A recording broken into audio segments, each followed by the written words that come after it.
नमस्कार।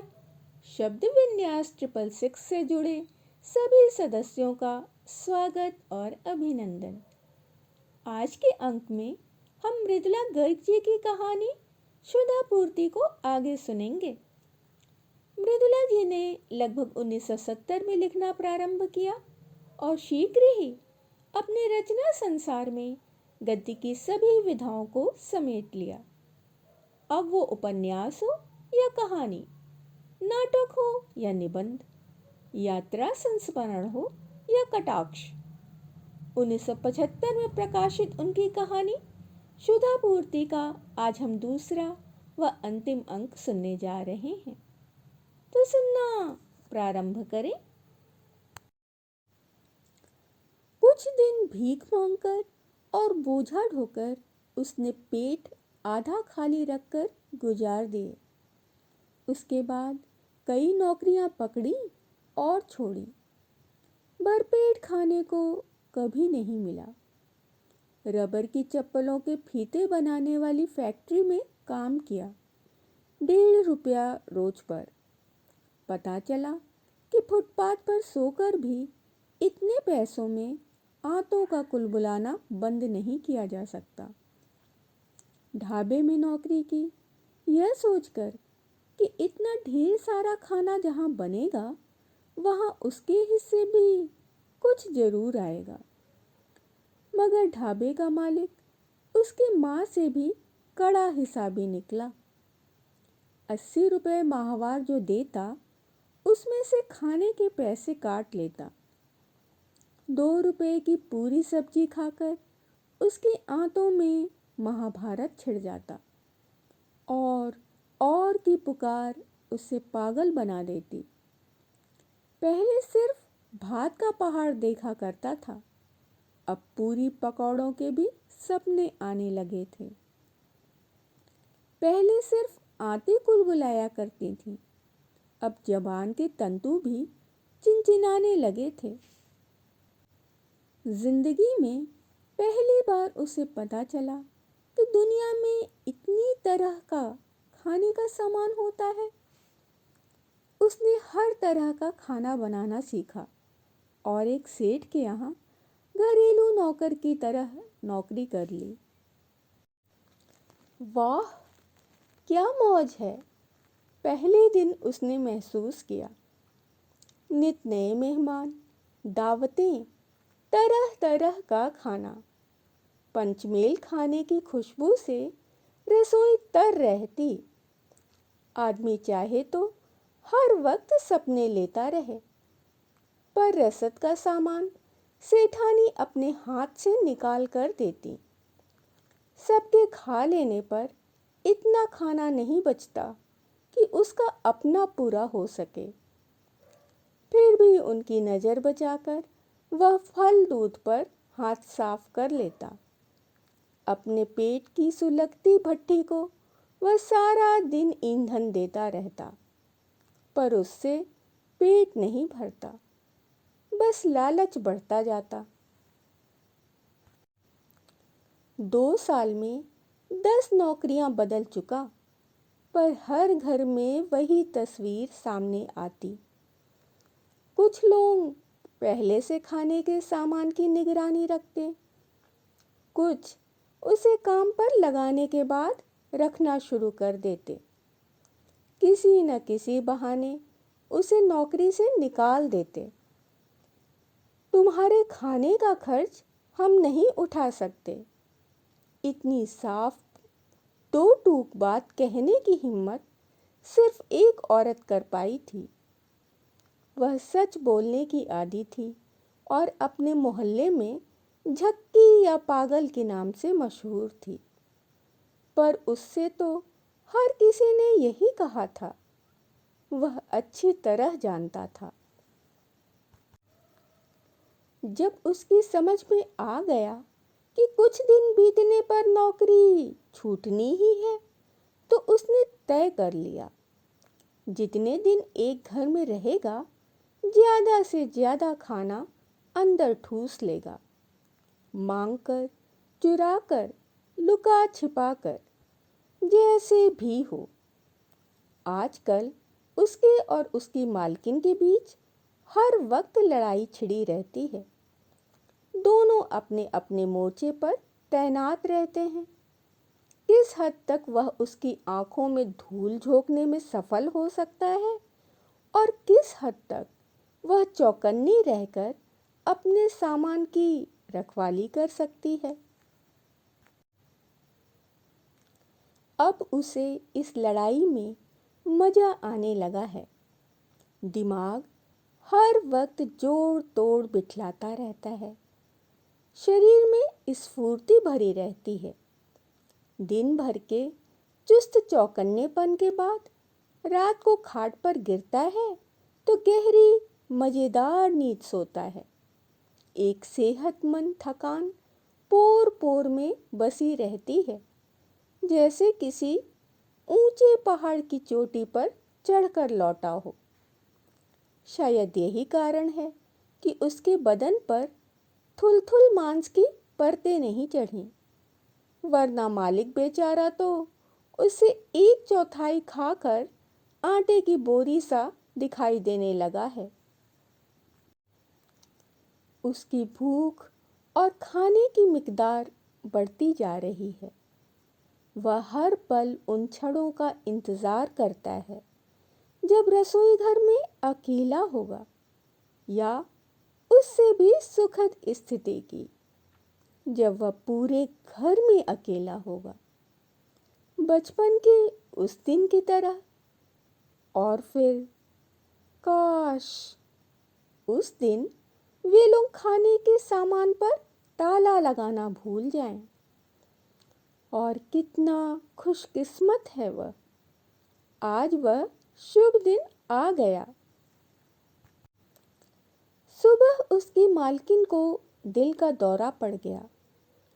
ठीक क्या हुआ उसकी समझ में नहीं आया, पर इतना जरूर देखा कि दर्द से बेदम होकर वह बिस्तर पर गिर पड़ी।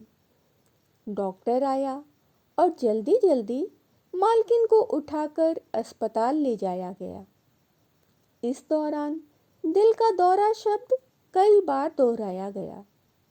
तमाम परेशानियों और जल्दबाजी में खाने के सामान पर ताला लगाना किसी को याद नहीं रहा। अब मालिक और मालकिन दोनों अस्पताल में हैं। दोनों बच्चे अपनी दादी के घर। खाने का सामान खुला पड़ा है और पूरे घर में वह अकेला है। 4-5 घंटे तक किसी के वापस लौटने की उम्मीद नहीं। जो कुछ करना है इसी दरमियान कर डालना है। उसने करीब 5 किलो चावल का डब्बा खोला। ठीक है, 1 किलो दाल, मटर, गोभी, शिमला मिर्च और आलू की सब्जियां, पूरी का आटा, खीर, उसने सारी तैयारी कर डाली। खाना बनाकर रसोई के फर्श पर लगा लिया। चावल उसने थाली पर इस तरह जमाया जैसे कोई ऊंचा पहाड़ हो। कुछ देर तक सामने बैठकर वह खाने की चीजों की मिली जुली गंध सूंघता रहा। एक हाथ आगे बढ़ाकर धीरे से चावल के पहाड़ को छुआ। आह, सपने को छूकर देखो कितना सुहावना लगता है। उसने आंखें मूंद ली और एक सिरे से खाना शुरू कर दिया और खाता चला गया। बचपन के उस दिन का दृश्य उसकी आंखों के सामने आ टिका, जब वह भात की पूरी हांडी साफ कर गया था और उसके परिवार को भूखा रहना पड़ा था। यहाँ ऐसी कोई बंदिश नहीं है। यह सारा खाना वह खा भी लेगा तो कोई फर्क नहीं पड़ेगा। शाम तक दोबारा सामान बाजार से आ जाएगा। घंटे भर के अंदर फोन करके कहने भर की देर है। कल तक 10 गुना सामान आकर जमा हो सकता है। फिर भी उसका पेट भर पाना उतना आसान नहीं है। सहसा वह खिलखिलाकर हंस पड़ा। उसकी भूखी आंखों में चमक आ गई। कितनी मज़ेदार बात है। ये लोग हजारों रुपया माहवार कमाते हैं। गाड़ी है, टीवी है, फ्रिज है, यहाँ तक कि एयर कंडीशनर भी है, पर उसका पेट ये नहीं भर सकते। उसे महसूस हुआ वह एक बहुत बड़ी हस्ती है।